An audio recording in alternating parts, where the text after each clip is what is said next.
Éric Aubry, bonjour. Bonjour. Vous êtes ancien conseiller social du Premier ministre François Fillon et vous êtes le co-auteur de la note de l'Institut Montaigne intitulée « Sauver le dialogue social » dans lequel vous avancez vos propositions dans le débat actuel sur la réforme du droit du travail. Vous proposez notamment de recentrer la négociation sociale autour de l'entreprise et la raison, je vous cite, « la capacité des partenaires sociaux à engager des réformes structurelles allant au-delà de la rationalisation et de l'adaptation de l'existant est aujourd'hui mise en doute ». Alors, première question, pourquoi et comment en est-on arrivé là ? Mais tout simplement parce qu'on ne peut pas demander aux partenaires sociaux de prendre des responsabilités qui ne sont pas les leurs, qui excèdent leur capacité à faire des réformes. On a besoin aujourd'hui en France de faire des réformes de structure sur le marché du travail, sur le coût du travail, sur la protection sociale. Et à l'évidence, c'est à l'État, c'est au gouvernement qu'il appartient de prendre ses responsabilités et de faire ses réformes. Faire ces réformes, ça ne veut pas dire les faire brutalement et sans concertation.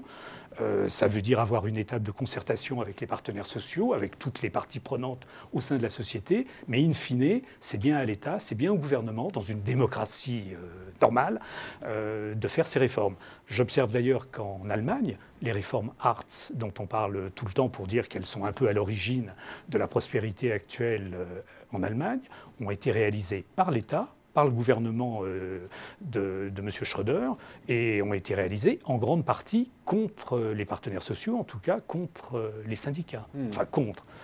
Ça n'était pas à l'initiative des syndicats, et les syndicats s'y sont plutôt opposés.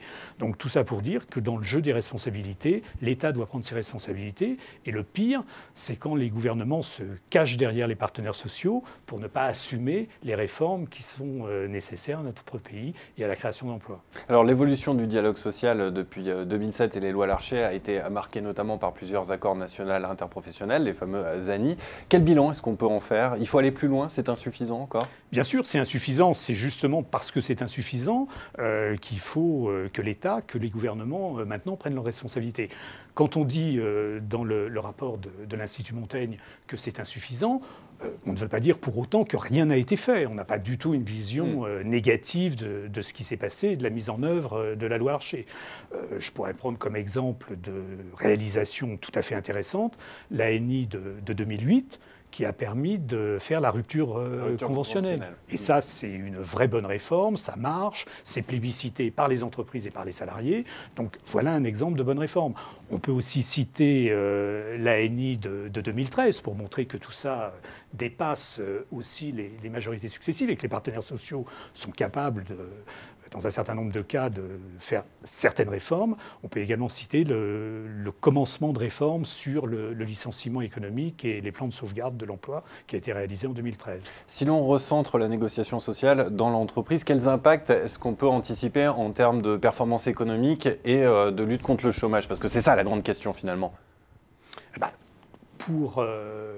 Pour nous, à l'Institut Montaigne, et on s'est fondé sur des auditions de chefs d'entreprise, de juristes, d'économistes, on peut penser qu'un accord d'entreprise, par définition, c'est au plus près du terrain, c'est des gens qui sont le chef d'entreprise, les salariés, les représentants syndicaux dans l'entreprise, qui sont dans le même bateau. C'est plus de confiance, plus de compréhension ? C'est plus de confiance, plus de compréhension, plus de souplesse, plus d'adaptation et peut-être aussi moins de posture. Parce que plus on monte dans la hiérarchie des accords, plus on peut trouver des postures, des tabous qu'on ne veut pas lever, alors que dans une entreprise, face à un problème, il n'y a pas de posture, il n'y a pas d'idéologie, il y a juste des solutions à trouver.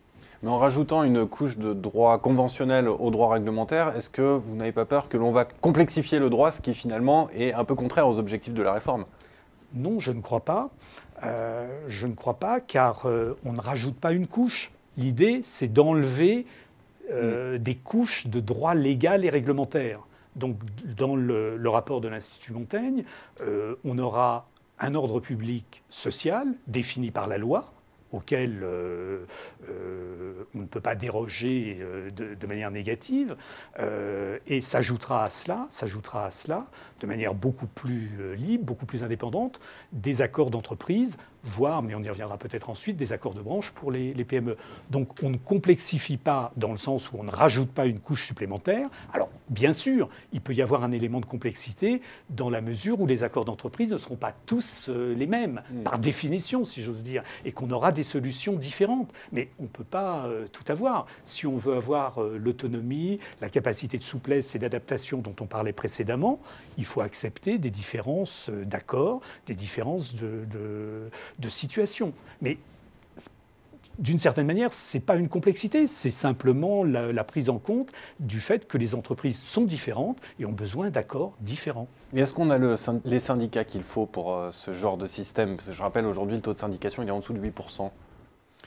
C'est justement pour ça que dans le rapport de l'Institut Montaigne, on fait un certain nombre de propositions pour renforcer la représentativité des organisations syndicales, toujours en partant de l'idée de l'entreprise, que le syndicat, ça ne doit pas être quelque chose qui dégringole en cascade d'autorité supérieure au niveau confédéral, mais que ça doit vraiment partir de la base. Et que c'est comme ça justement que le syndicalisme sera fort, parce qu'il sera vraiment ancré dans l'entreprise. D'où nos propositions sur limiter les mandats syndicaux en temps, faire en sorte que le délégué syndical ait également des fonctions effectives dans l'entreprise pour qu'il reste au contact du monde du travail dans son entreprise. Et dans les TPE, un tel système est possible. Comment s'assurer que leurs intérêts sont bien défendus alors qu'en dessous de 10 salariés, pas forcément d'obligation de délégation du personnel? Alors à ça, on y répond aussi précisément dans le rapport de l'Institut. D'une part, comme je l'ai dit, il y a l'ordre public social, légal et réglementaire, donc les salariés des TPE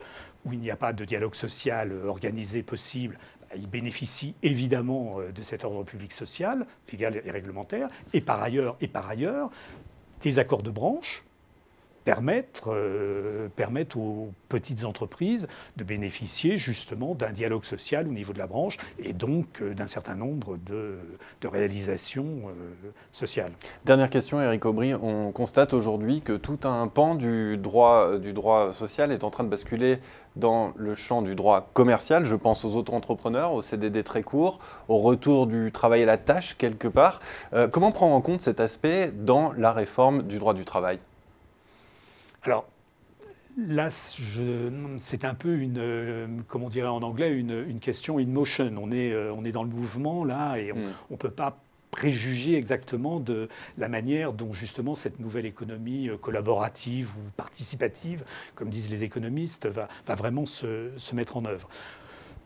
Il me semble que, justement, avec un droit du travail plus près de l'entreprise, plus souple, plus flexible, plus adaptable, on répond déjà en grande partie à cette question. Il y aura moins d'intérêt à recourir à un auto-entrepreneur, par exemple. Bien sûr, parce que ça sera déjà plus souple, parce que notre droit du travail, je ne l'ai pas dit, mais ça va un peu de soi, tel qu'il est, notre code du travail tel qu'il est en vigueur actuellement, dans sa genèse, il répond vraiment aux intérêts de la grande entreprise, du monde de l'industrie, des années 30, 50 ou 60.